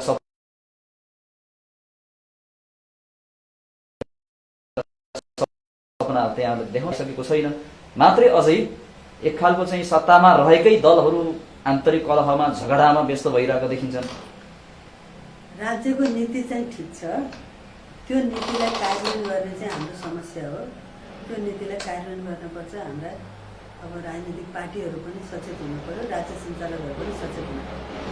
अब कुनै पनि राजनीतिक पार्टीभित्र सङ्घर्ष हुनु त अन्तरसङ्घर्ष भन्छ त पार्टीभित्र एकअर्काको बिचमा होइन, पार्टीभित्रका सदस्यहरूको बिचमा नेतृत्वहरूको बिचमा अन्तरसङ्घर्ष हुनु यो सामान्य कुरा हो कि जहाँ पनि हुन्छ। तर त्यही अन्तरसङ्घर्षमा रुमलिरहने जनताका आवश्यकता के छन्, जनतालाई अहिले खाँचो के छ भन्ने कुरा नै बिर्सेको जस्तो भयो क्या अहिले त होइन। अन्तरसङ्घर्षले जनताप्रति जवाफदेही हुनको लागि नै हो कि अन्तरसङ्घर्ष हुने। जुन अन्तरसङ्घर्ष अहिले देखिया छ तर पद प्रतिष्ठामै पद नेकपामा पनि देखिएको छ अन्तर्विरोध होइन, नेपाली कङ्ग्रेसमा पनि देखिएको छ, प्रतिपक्षी पार्टीमा पनि देखिएको छ, सबै पार्टीहरूमा यो अन्तरसङ्घर्ष छ। अहिले नेकपामा मात्रै होइन, नेकपामा अहिले देखिएको अन्तरसङ्घर्षको कुरा गर्दाखेरि हामी एउटा विशिष्ट अवस्थामा नेपाल कम्युनिस्ट पार्टी तत्कालीन एमाले र नेपाल कम्युनिस्ट पार्टी तत्कालीन माओवादी केन्द्रको बिचमा एकता भयो। एकताको विशिष्ट अवस्थामा अब दुवैतिरबाट नेतृत्वहरू हुनुहुन्थ्यो। दुईटा अध्यक्षहरू हाम्रो अध्यक्ष हुनुहुन्छ, दुईटा अध्यक्षहरूको हैसियत चाहिँ बराबर हो। दुईटा अध्यक्षहरूले पार्टीलाई सञ्चालन गर्ने हकमा समझदारीबाट नेतृत्वले आपसी समझदारीमा पार्टीलाई सञ्चालन गर्ने भन्ने चाहिँ हाम्रो मुख्य चाहिँ निर्णय हो नि त। त्यही खालको निर्णय अनुसार अब हाम्रो पार्टी सञ्चालन हुनुपर्छ, नेतृत्वहरूले त्यो खालको भूमिका निर्वाह गर्नुहुन्छ। हामीसँग नीति छ, विधि छ होइन, सबै हामीले योजना कार्यक्रमहरू हुन्छ, त्यो सबै कुराभित्र रहेर नेतृत्वले चाहिँ आफ्नो भूमिका निर्वाह गर्नुपर्छ। कोही पनि नेतृत्व विधिभन्दा बाहिर गएर चाहिँ नेतृत्व के अरे विधिभन्दा बाहिर गएर नेतृत्व गर्यो भने त्यो चाहिँ सिस्टममा हाम्रो पार्टीलाई पनि चलाउन सक्दैनौँ। अब पार्टी नै सिस्टममा नचलेपछि पार्टीले नेतृत्व गरेको सरकार पनि सिस्टममा हुँदैन नि त। अहिले के देखाएको छु मैले, नेकपाभित्रको विवाद चाहिँ पदको विवाद हो भन्ने पनि देखिन्छ क्या। पदको विवाद कसरी हो त नि, पार्टीलाई राम्रोसँग सञ्चालन गरौँ, सरकारलाई पनि राम्रोसँग सञ्चालन गरौँ भनेर छलफल हुनु नेतृत्व तहका नेतृत्वहरूको बिचमा त्यो छलफल हुनु त स्वाभाविक होइन। जस्तो पदको विवाद पनि कस्तो बेलामा होइन नेतृत्वमा बसेर नेताहरूले गरे भन्दाखेरि अहिले यो महामारीको अवस्था छ, जनताले उपचार पाउन नसकिरहेको अवस्था छ। सामान्य अहिले कोरोनाको टेस्टसम्म एउटा चाहिँ जो शङ्कास्पद छ एउटा सर्वसाधारणले गराउन नसकिरहेको अवस्था छ नि त। फेरि यस्तो बेलामा आवश्यकता के हो नै भन्ने बिर्सेर कुर्सीकै लागि चाहिँ कल झगडा गरेर बसिरहेको अवस्था देखिन्छ अहिले त। अहिले कुर्सीको लागि झगडा गर्ने भन्ने मलाई लाग्दैन होइन। कसले कुर्सीको लागि झगडा गर्ने? प्रधानमन्त्रीकै कुर्सीमा हुनुहुन्छ। अध्यक्षले मेरो अध्यक्षको कुर्सीबाट मैले राम्रोसँग पार्टी सञ्चालन गर्ने वातावरण भएन भनेर चाहिँ एउटा अध्यक्षले चाहिँ भन्नुभएको छ, त्यो चाहिँ स्पष्ट हो। यहाँ त अहिले त मेरा मान्छेहरू नियुक्ति भएनन् होइन, विशेष संवैधानिक अङ्गहरूमा नियुक्ति भएनन् अथवा मसँग सोधिएन, यस्तै कुरामा झगडा भएको देखिन्छ नि। होइन ल, तपाईँलाई म सोध्छु कि पार्टी भनेको के हो? हजुर, रामशरण नेपाली एउटा कुनै संस्थाको नेतृत्व हुनुहुन्छ। उहाँले बोलेको कुरा पार्टीको कुरा हुने, व्यक्तिगत सोचको कुरा, अनि अरू सबै तपाईँको कमिटीभित्रका मान्छेहरूको सोच बाट छलफल गरेर निर्णय गरेको कुरा पार्टीको हुन्छ कि तपाईँले मात्रै सोचेको कुरा पार्टीको हुन्छ? एउटा कुरा। अनि अहिले अब अहिलेको अन्तर्विरोध मलाई त्यही जस्तो लाग्छ कि म चाहिँ हाम्रो पार्टीका अध्यक्ष सामान्य प्रधानमन्त्री पनि हुनुहुन्छ केपी शर्मा ओली र हाम्रो चाहिँ अध्यक्ष सद्य अध्यक्ष प्रचण्डको बिचमा जुन खालको अन्तर्विरोध देखिएको छ, अब अहिले तलसम्म पनि आएको छ होइन, एउटा आरोप प्रत्यारोपमै उत्रिनु भयो भन्ने पनि आएको छ। त्यही मात्र त तपाईँले देख्नु भएन नि। अब तपाईँले अरूहरूले पनि बहस गरेको म सुन्छु, राजदूत नियुक्ति गर्दा चाहिँ हाम्रो भाग परेन भनेर त्यसो भए त त्यस्तो पदको बार्गेनिङ गरेको छैन, मेरो मान्छे मात्रै राख्नुपर्छ भन्ने छैन भने सबैले भनेका मान्छे राखिदिए त भइहाल्यो निर्णय गरेर के। पार्टीको बैठकमा निर्णय गरेर राख्न सकिँदैन र। ल प्रधानमन्त्रीले मलाई काम गर्नको लागि यो मान्छे सहज हुन्छ है, यो मान्छे चाहिँ म प्रस्ताव गर्छु साथी हो, यो मान्छेलाई जिम्मेवारी दिनु पऱ्यो, राजदूत बनाउनु पऱ्यो, संवैधानिक आयोगमा विभिन्न ठाउँमा सिफारिस गर्नु पऱ्यो, अथवा चाहिँ विभिन्न विभाग मन्त्रालय होइन कुन खालको जिम्मेवारी दिने हो, यस्तो यस्तो मैले सोचेको छु, तपाईँको विचार के छ भनेर छलफल गरेर निर्णय गरिदिएपछि कसैले प्रश्न उठाउनु पाउँछ र। पार्टी भनेको के हो र, विधि भनेको के हो र, पद्धति भनेको के हो र।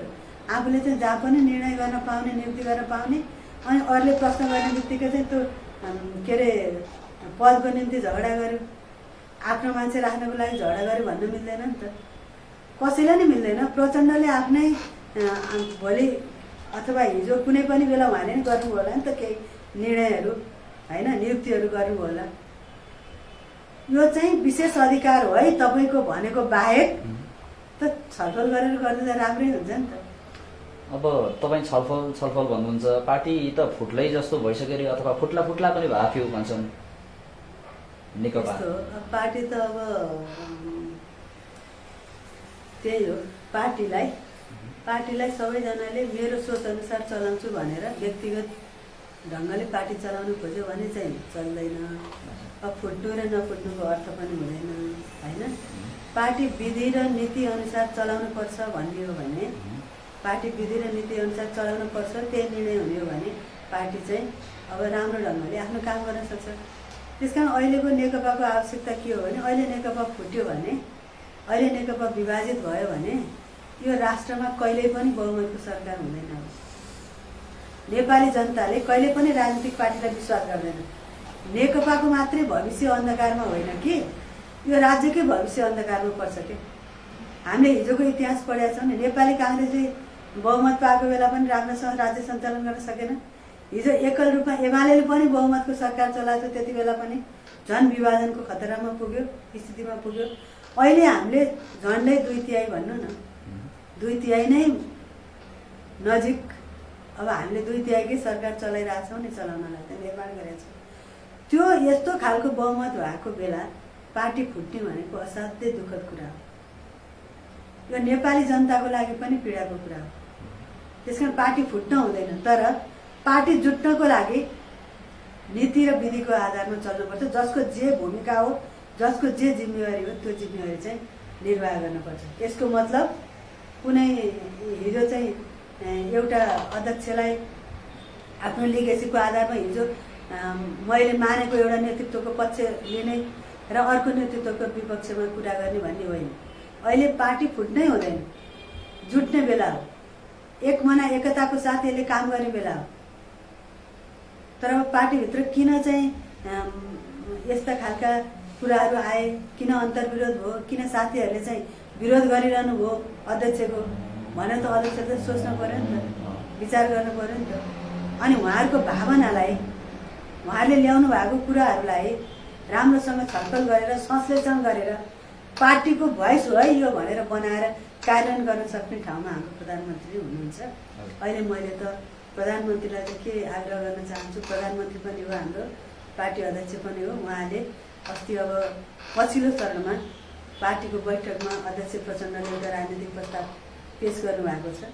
त्यो राजनीतिक प्रस्तावलाई अब हाम्रो अर्का अध्यक्ष अथवा प्रधानमन्त्रीले अब यो त म माथि लागेको त आरोप पो हो त, यो कसरी राजनीतिक प्रतिवेदन हो भन्ने छैन। त्यो कुरालाई हामीले कसरी विश्लेषण गर्न सक्छौँ भने उहाँलाई के कुरा चित्त बुझेन त, पार्टी अध्यक्षको हैसियतले के गर्न पर्थ्यो, के भएन, यो तपाईँका चाहिँ नेगेटिभहरू छन् है भनेर उहाँले उजागर गर्नुभयो। कम्युनिस्ट पार्टी भनेको कस्तो तपाईँले कतिको महसुस गर्नुभयो। हामी यो युद्धकालमा हुँदा जनयुद्धको कुरा अघि नै हामीले गऱ्यौँ। महान जनयुद्धको बेलामा, त्यत्रो भीषण सङ्घर्षको बेलामा जताततैबाट राज्यले चाहिँ आफ्नो सेना मार्फत, युनिफाइड कमान्ड मार्फत आक्रमण गरेको बेलामा पनि आलोचना, आत्मआलोचनाको प्रकृति हुन्थ्यो क्या। कम्युनिस्ट पार्टीले सकेसम्म त आफ्नो कमजोरी आफैले देखाउने हो। नेताहरूले, जो कोही सदस्यले पनि मेरो यस्तो यस्तो कमजोरी भयो है भनेर आफूले कमजोरी स्वीकार गर्ने भनेको, आफ्नो कमजोरी आफैले स्वीकार गर्ने भनेको आत्मआलोचना हो क्या। आफ्नो आलोचना आफै गर्ने। यहाँ त यो कमजोरी भयो भनेर देखाइदिँदा पनि स्वीकार त्यो आफ्नो आलोचना आफूले धेरैले देख्दैनन् होइन, देख्न पनि सकिँदैन, हामीले पनि सकिँदैन। आफूले ठिक गरेको जस्तो लाग्छ नि त, आफूले ठिक ठहराएको कुरा मात्रै त हामीले गरिन्छ।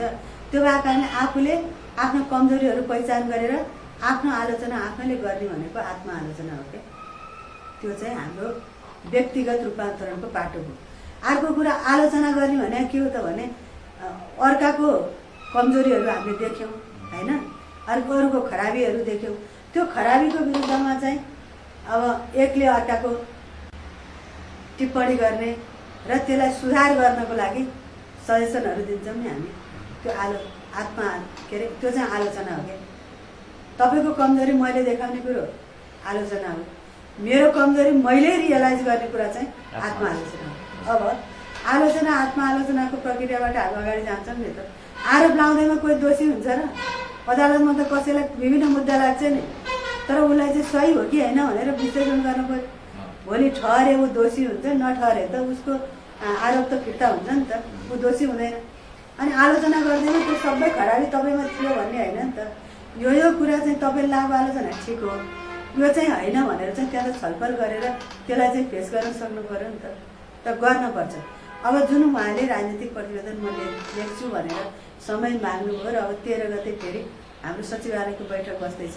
त्यो सचिवालयको बैठक बस्ने बेला उहाँले त्यो आलोचनाको पनि केही खण्डन पनि गर्नु होला होइन, स्पष्ट पनि पार्नु होला। र साथसाथै अब पार्टीलाई कसरी अगाडि बढाउने भन्ने एउटा योजनाका साथ प्रधानमन्त्री आउनु होला। हामीले चाहिँ त्यो सोचेका छौँ।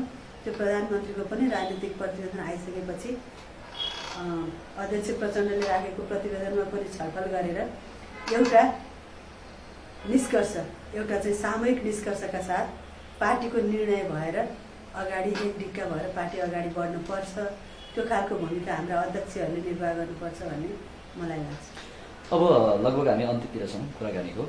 अहिले देशमा कम्युनिस्टको सरकार छ होइन, झन्डै 2/3 भनौँ अहिले चाहिँ बहुमतको सरकार छ। कम्युनिस्टको सरकार भइरहेको बेलामा केही टिप्पणीहरू यस्ता पनि आउँछन्, यो कम्युनिस्टहरूले चाहिँ साम्यवाद ल्याउने भन्छन् होइन, अधिनायकवाद पो लाद्न खोजिरहेका छन्, अथवा चाहिँ अब यो कम्युनिस्टको पालामा त दिल खोलेर रुन पनि पाइँदैन भनेर प्रतिपक्षी दलका मुख्य नेताले पनि टिप्पणी गर्नुभयो कुनै बेला। र अहिले अवस्था त्यस्तो छ कि छैन, अथवा त्यो खालको टिप्पणीलाई के भन्नुहुन्छ तपाईँ?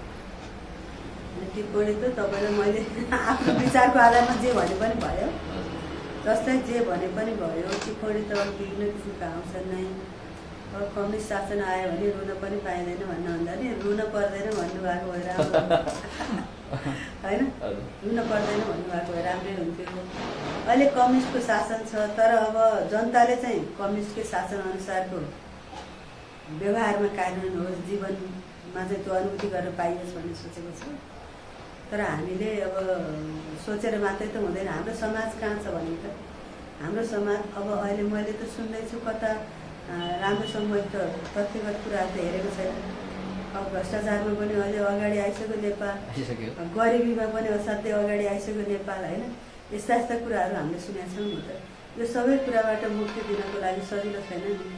भर्खर हामीले नेतृत्व गरेका छौँ समाजवाद उन्मुख होइन, समाजवाद उन्मुख एउटा चाहिँ आर्थिक सामाजिक रूपान्तरणको प्रक्रियामा हामी छौँ। त्यसकारण अब हामी पहिलो पाइला चाल्दैछौँ। हेर्नुहोस्, एकैचोटि चाहिँ अन्तिम पाइलाको कुरा गरेर त हामीले सक्दैनौँ नि। त्यसकारण यो कम्युनिस्ट सरकारले जनतालाई आफ्नो नीति अनुसारको व्यवहारमा अनुभूति हुने गरेर परिवर्तन चाहिँ दिन सक्नुपर्छ। त्यो परिवर्तन दिने सोच त हाम्रो पार्टीले राखेको छ, हाम्रो नेतृत्वले राखेको छ। हाम्रो पार्टीको नेतृत्वमा हामीले अध्यक्षले नेतृत्व गरेको सरकारले चाहिँ राख्नु भएको छ, तर जनताले अनुभूति गर्न सकेका छैनन्, कार्यकर्ताले पनि अनुभूति गर्न सकेनन्। त्यो अनुभूति गराउने गरी चाहिँ उहाँ आउनु पर्यो। अहिले देश संहितामा गइसकेको छ होइन, कतिपयले यसलाई चाहिँ अझै यो संहिता नेपालका लागि उपयुक्त होइन, टिक्दैन भन्छन् होइन। यसले अझ थुप्रै नेताहरूलाई एक खालको खर्च मात्रै बढ्ने, थुप्रै नेताहरू पाल्नुपर्ने मात्रै भन्ने खालको चाहिँ प्रतिक्रियाहरू दिइरहेका छन्। संहिताको विषयमा के भन्नुहुन्छ, के छ तपाईँको धारणा?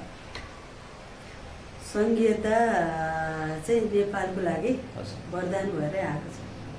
अब हाम्रा केही साथीहरूले अब अभिशाप पनि भन्नुहुन्छ, तर संहिता चाहिँ हाम्रो नेपालको लागि वरदान साबित भयो। जस्तै हिजो केन्द्रीकृत राज्य एउटै केन्द्रबाट शासन सञ्चालन गर्दाखेरि हाम्रा कति क्षेत्रहरू चाहिँ उत्पीडनमा परेका थिए होइन, कति क्षेत्रका विकास निर्माणहरू हुनै सकेका थिएन। दुर्गम बस्तीहरू जो विकट बस्तीहरू छन्, अहिले चाहिँ सङ्घीयताको कारणले एकैचोटि हामी लगभग हामीले चाहिँ 700-800 ठाउँबाट 700-800वटा चाहिँ राज्य निर्माण गरेर चाहिँ हामी अगाडि बढेका छौँ। हिजो पनि गाउँ विकास समिति, जिल्ला विकास समिति के थियो त भनिन्छ, तर उसले केन्द्रको निर्देशित योजना मात्रै कार्यान्वयन गर्थ्यो क्या। अहिले हरेक हाम्रा स्थानीय तहहरू, प्रदेश सरकारहरू, केन्द्र सरकार सबैजनाले आफ्नो ठाउँमा आफैले योजना बनाउँछन्, आफैले आफ्नो चाहिँ आम्दानीका स्रोतहरूको चाहिँ पहिचान गर्छन्, त्यसको चाहिँ व्यवस्थापन गर्छन्। उनीहरूले आफै नियम कानुन बनाउँछन् र आफैले आफ्नो सापेक्षतामा कार्यान्वयन गर्छन्। त्यसकारण यो सङ्घीयताले जनताको अधिकार पनि सुनिश्चित गरेको छ, विकास निर्माणको कामलाई पनि सबै ठाउँमा समानुपातिक ढङ्गले विकास निर्माणको कामलाई चाहिँ पुर्याएको छ। त्यसकारण यो सङ्घीयता असाध्यै महत्त्वपूर्ण छ र यो सङ्घीयता नभएको भए नेपालको अहिलेको अवस्था यो हुने थिएन। अब हामी चाहिँ तपाईँको निर्वाचन क्षेत्रको विषयमा जाउँ।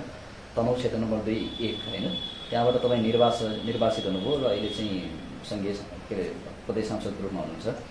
त्यो तपाईँको निर्वाचन क्षेत्रमा अहिले के खालका परिवर्तनहरू भएको छन्, कस्ता परिवर्तनहरू ल्याउन चाहिँ तपाईँहरूले पहल गर्नुभयो, त्यहाँका विकास निर्माणको गतिविधिहरू कसरी अगाडि बढिरहेका छन्, यो विषयमा पनि जानकारी गराइदिनुहोस्। निर्वाचन क्षेत्र नम्बर 2-1बाट जुन मैले उम्मेदवार भएर निर्वाचनको बेला जति पनि हामीले प्रतिबद्धता जाहेर गरेका थियौँ, व्यक्तिगत रूपमा पनि एउटा प्रत्यक्ष उम्मेदवारको नाताले र पार्टीको तर्फबाट हाम्रो प्रतिबद्धता पत्र अथवा घोषणा पत्रको मार्फत हामीले जति पनि प्रतिबद्धताहरू जाहेर गरेका थियौँ, ती सबै प्रतिबद्धताहरू पुरा गर्नुपर्छ भन्ने अहिले पनि एउटा चाहिँ गहिरो गरी अनुभूति भइरहेछ। त्यो मिसनमा चाहिँ म पनि लागिरहेको छु। अब प्रदेश सभाको सदस्यको हैसियतले प्रदेश सभाबाट हाम्रो जनताको अपेक्षा अनुसार बन्ने, हाम्रो यहाँको परिस्थिति अनुसार बन्नुपर्ने नियम कानुनहरू बनाउने कुरामा हाम्रो ध्यान गएकै छ र जनताको आवश्यकता, समस्या र यहाँ खड्किएका कुराहरू जति छन्, भौतिक पूर्वाधारको हिसाबले होइन, शैक्षिक हिसाबले, आर्थिक हिसाबले, सामाजिक सांस्कृतिक रूपान्तरणको हिसाबले, सचेतनाको हिसाबले जति कामहरू गर्नुपर्ने थिए, ती सबै कामहरूमा अलिकति हाम्रो समय र हाम्रो चाहिँ सीमा छ नि, जुन हाम्रो अधिकार क्षेत्र जति छ, हाम्रो त्यो सीमा समस्याको बावजुद अलिकति महत्त्वपूर्ण ढङ्गले मैले चाहिँ महत्त्व दिएको छु। जनताको समस्यालाई सम्बोधन गर्नलाई कोसिस गरेको छु जस्तो मलाई लाग्छ। मुख्य के विकास निर्माणका कुराहरू उल्लेख गर्नु त अब हामीले अहिलेसम्म जनताले बाटोघाटो पनि राम्रोसँग हिँड्न नपाएको अवस्था थियो होइन। केही हामीले हाम्रो निर्वाचन क्षेत्रमा 4-5वटा सडकहरू कालोपत्री गर्न सुरुवात गरेका छौँ। यो सङ्घीयता नभएको भए हाम्रो यो गाउँको सडक कालोपत्री गर्ने भने हुँदैन थियो। स्थानीय तहले आफ्नो तर्फबाट गरिरहेका छन्। हाम्रो जनताहरू वर्षे नै आएको बर्खाको भेलले गर्दा बगेर चाहिँ मर्नुपर्ने अवस्था थियो। अहिले यतिको तनहुँ भनेको बाहिरबाट हेर्दाखेरि असाध्यै विकसित जिल्ला भनेर पुग्छ, तर हाम्रो न खोला नालामा पुल छ, न बाटोघाटो छ, न जनताको खानेपानीको चाहिँ व्यवस्था छ। यी सबै समस्याबाट हामी बुझेको असाध्यै ठुलो समस्या हाम्रो जनतामा छ क्या, धेरै समस्याहरू छन्। ती धेरै समस्याको छ, तर राज्यसँग स्रोत त हाम्रो सीमित छ नि। त्यो सीमित स्रोतको बावजुद पनि हामीले अब लगभग मोटरेबल पुलहरू पनि हामीले अहिले हाम्रो असाध्यै ठुलो, हाम्रो सबैभन्दा ठुलो नदी भनेको सेती नदी हो। सेती नदीमा हामीले 5-6वटा पुलहरू निर्माण गर्दैछौँ तनहुँ जिल्लामा। त्यो 5-6वटा पुलहरू हामीले निर्माण गऱ्यौँ भने हाम्रो चाहिँ जनताहरू भोलि वारिपारी गर्दाखेरि बगेर मर्नु पर्दैन। त्यो चाहिँ कतिपय पुलहरू निर्माणाधीन अवस्थामा छन्, कति चाहिँ हामीले भर्खरै नयाँ प्रस्ताव गरेका छन् र अब सर्वेक्षणका कामहरू सुरु भइसकेका छन् होइन। कृषिको तर्फबाट, कृषिको माध्यमबाट जनतालाई चाहिँ आत्मनिर्भर बनाउने, स्वरोजगार बनाउने, उद्योगको मार्फत स्वरोजगार बनाउने त्यस्तो खालको नीति पनि सरकारले लिएको छ। हामीले कृषि र उद्योग, त्यही गरेर पशुपालन होइन, यी विभिन्न माध्यमबाट हामीले स्वरोजगार बनाउनेतिर सोचेका छौँ। जनताका खानेपानीको समस्या हाम्रो प्रदेश सरकारले भनेअनुसार हामीले चाहिँ अब 2 वर्षमा खानेपानीको चाहिँ सबै समस्या हल गर्ने भनेको थियौँ, तर त्यो समस्या हल हुन सकेका छैन। किनभने हाम्रा धेरै रहेछन् कि खानेपानीको समस्या। अब एक घर एक धारा बनाएर यो कार्यकालमा कम्तीमा हामीले सबै घरहरूमा खानेपानीको व्यवस्था गर्ने भनेको छौँ। हाम्रो निर्वाचन क्षेत्रभित्र पनि लगभग 15 देखि 20 वटा योजनाहरू कार्यान्वयनमा छन्। केही नयाँ योजनाहरू प्रस्तावित भएका छन्, केही 5-7 वटा योजनाहरू चाहिँ सम्पन्न पनि भइसके। त्यसकारण हामी विकास निर्माणको हिसाबले जनताको आवश्यकता र समस्यालाई मध्यनजर गर्दै सबै गाउँमा पुगेर जनताको समस्या पहिचान गरेर समाधान गर्नतिर चाहिँ क्रियाशील छु जस्तो लाग्छ मलाई। जनताले कस्तो मूल्याङ्कन गरेका छन् त्यो त उहाँहरूको कुरा हुन्छ। अब एकदमै अन्त्यमा छौँ हामी। अब यो अहिलेको परिवेश अनुसार भन्नुपर्ने केही कुराहरू त्यस्ता छुटेका छन् भने? अब अहिले नेपालको आवश्यकता के हो भने हाम्रो सङ्घीय लोकतान्त्रिक गणतन्त्रात्मक शासन व्यवस्थामा हामी छौँ। हामीले असाध्यै ठुलो सङ्घर्ष, बलिदान, त्यागबाट प्राप्त गरेको नयाँ संविधान हामीसँग छ। यो संविधानको पूर्ण रूपमा कार्यान्वयन गर्नको लागि राज्य प्रतिबद्ध भएर लाग्नुपर्छ र राज्यले ल्याएका हरेक योजनामा जनताको साथ हुनुपर्छ। त्यसो भयो भने मात्रै हामी अगाडि बढ्न सक्छौँ। जब राजनीतिक पार्टीभित्रको अन्तर्विरोधलाई हामीले चाहिँ असाध्यै ठुलो रूपमा हेरेका छौँ। यो अन्तर्विरोध हुन्छ, अन्तरसङ्घर्ष हुन्छ, अन्तरसङ्घर्षले रूपान्तरण गर्छ र मान्छेलाई सच्याउँछ के पार्टीहरूलाई पनि सच्याउँछ। एकअर्कालाई सच्याउने दिशामा हाम्रा पार्टीहरूको बिचमा अन्तर्विरोध हुनुपर्छ। यो अहिलेको हाम्रो पार्टीभित्रको अन्तर्विरोधले नेताहरूलाई चाहिँ रूपान्तरण गर्नुपर्छ, रूपान्तरण गरोस् भन्ने चाहिँ म चाहन्छु। त्यही ढङ्गले नेतृत्वले भूमिका निर्वाह गर्नु पर्यो। हुन्छ, तपाईँको यो महत्त्वपूर्ण समय र तपाईँको आफ्नो यो महत्त्वपूर्ण विचारको लागि धेरै धेरै धन्यवाद। धन्यवाद।